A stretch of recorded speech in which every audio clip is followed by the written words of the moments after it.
Najeriya. Ku nemo matashi mai tsoron Allah wanda zai rike mana ƙasarmu na Najeriya domin mu ci gaba. Mai tsoron Allah, mai kaunar mutane, mai tsoron Allah masu bi. Kirista ku ji tsoro, ku nemo mana mai tsoron Allah ku ji.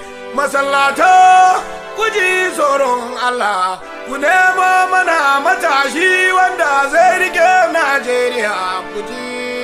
Mai tsoron Allah, muna cikin wani hali, Allah ka ba mu wanda zai taimake mu.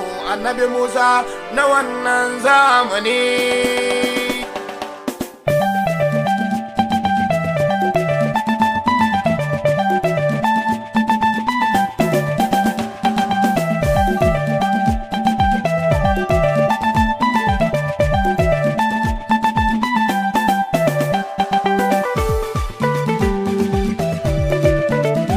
Annabi Musan zamanin na Elisha bo. Annabi Musan zamanin na Elisha bo. Annabi Musan zamanin na Saneto abu. Annabi Musan zamanin na Saneto abu.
kun sha ruwa